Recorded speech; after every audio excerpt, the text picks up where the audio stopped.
நம்ம படிக்கிறத ரொம்ப ஆர்வமாக படிக்கிறதுக்கு 7 சிம்பிளான டிப்ஸ் தான் இன்றைக்கி வந்து பார்க்க போகிறோம். இதை பார்க்குறதுக்கு முன்னாடி நம்ம சேனலை சப்ஸ்கிரைப் பண்ணியிருக்க சப்ஸ்கிரைபர்ஸ் எல்லாருக்குமே ரொம்ப ரொம்ப நன்றி. நான் உங்கள் Harsha. Welcome to Harsha TNPSC class. 7 tips என்னென்னு வரிசையாக பார்த்துடலாமா ஃப்ரெண்ட்ஸ்? First, self evaluation. நம்ம படிக்கிற இந்த படிப்பு யாருக்காக, எதுக்காக, இதை படித்தா நமக்கு என்ன கிடைக்க போகுது, படித்து முடிக்கிறதுனால நம்ம சுற்றி இருக்கவங்கள நம்ம எந்த அளவுக்கு கொண்டு போக போகிறோம், இதில் கிடைக்கிற பெனிஃபிட்ஸ் என்ன, பாசிட்டிவிட்டி என்ன, எல்லாமே நம்ம தெரிஞ்சு வச்சுக்கணும். ஒரு செயல் செய்கிறோம் அப்படின்னா அது இதுக்காக தான் அப்படிங்கிறது. இப்போ ஒன்றும் இல்லை, நம்ம லைட்டாக வெயிட் போட்டோன்னு வைங்க, நமக்கு பிடிச்ச ட்ரெஸ்ஸு ஏதாச்சும் போட முடியாமல் ஆயிட்டா, என்ன இதை போட முடியல, இதை போடுற மாதிரி கொஞ்சம் உடம்பு இளைக்கணும்னு சொல்லிட்டு, அப்போ அந்த உடம்பு இளைக்கிறதுக்கு எது நம்மளை தூண்டுது, நமக்கு பிடிச்ச ட்ரெஸ். அந்த மாதிரி நம்ம செய்கிற செயல் இதனால தான் அப்படிங்கிற காரணம் தெரிஞ்சிருச்சு அப்படின்னா தடை இல்லாமல் நம்ம செய்யலாம். Second tips, set your goals.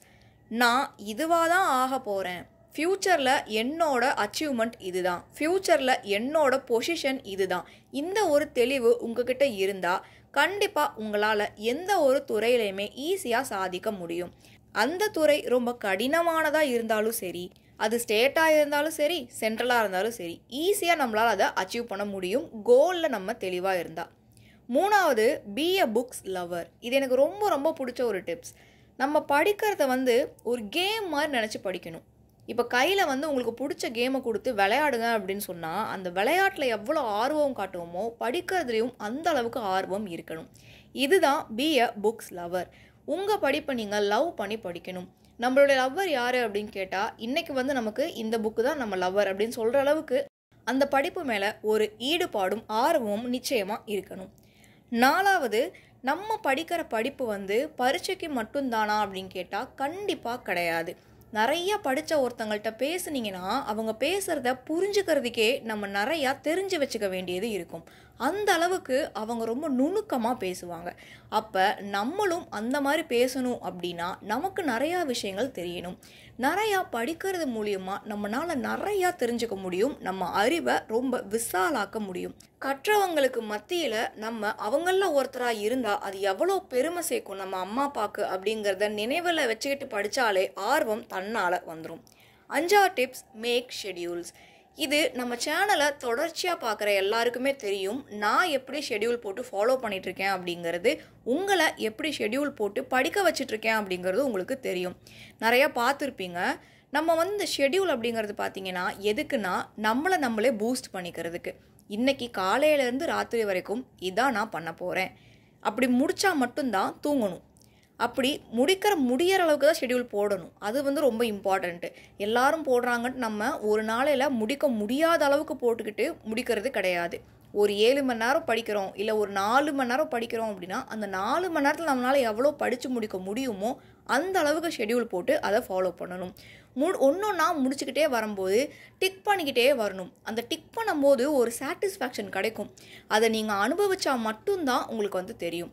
நிறையா ஒரு 7 டாபிக் எழுதி வச்சுக்கிட்டு ஒன்றொன்னா முடிக்கும்போது டிக் பண்ணிகிட்டே வந்தீங்கன்னா அது ஒரு சூப்பரான ஒரு ஃபீல் கொடுக்கும், பாசிட்டிவான ஒரு எனர்ஜி இருக்கும்.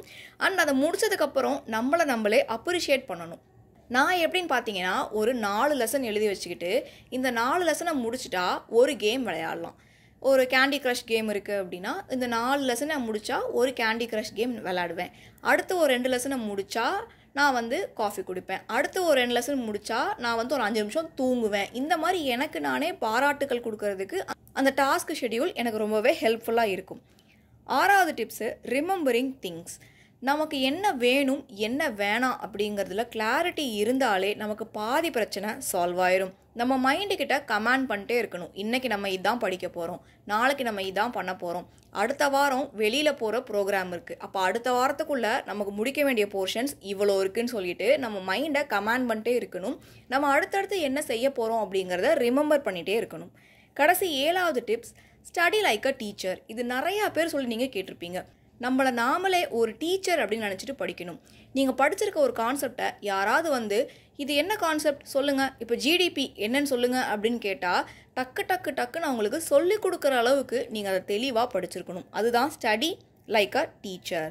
மற்றவங்களுக்கு சொல்லி கொடுக்குற அளவுக்கு உங்களுக்கு அதில் தெரிஞ்சிருக்கணும்னா பார்த்துக்கோங்க எவ்வளோ ஆர்வமாக படிச்சிருக்கணும் அப்படிங்கிறது. இந்த 7 டிப்ஸுமே நம்ம ரொம்ப ஆர்வமாக படிக்கிறதுக்கு ரொம்ப அற்புதமான டிப்ஸாக நான் ஃபீல் பண்ணுறேன். உங்களுக்கு இந்த வீடியோ பிடிச்சிருந்தா ஃப்ரெண்ட்ஸ் அண்ட் ஃபேமிலிக்கு ஷேர் பண்ணுங்கள். நீங்கள் இன்னும் நம்ம சேனலை சப்ஸ்கிரைப் பண்ணாமல் இருக்கீங்கன்னா சப்ஸ்கிரைப் பண்ணிக்கோங்க. டெலகிராம் குரூப்லையும் ஜாயின் பண்ணிக்கோங்க. டெலகிராம் சேனலோட லிங்க் டிஸ்கிரிப்ஷனில் இருக்குது. அண்ட் பிளேலிஸ்ட்டில் இன்ட்ரெஸ்டிங்கான வீடியோஸ் எல்லாமே ஸ்டடி டிப்ஸ் அப்படிங்கிற பிளேலிஸ்ட்டில் இருக்குது. அதோட லிங்க்கும் டிஸ்கிரிப்ஷனில் கொடுத்துருக்கோம். விசிட் பண்ணி பாருங்கள். இந்த வீடியோ ஃபுல்லாக பார்த்ததுக்கு தேங்க்யூ.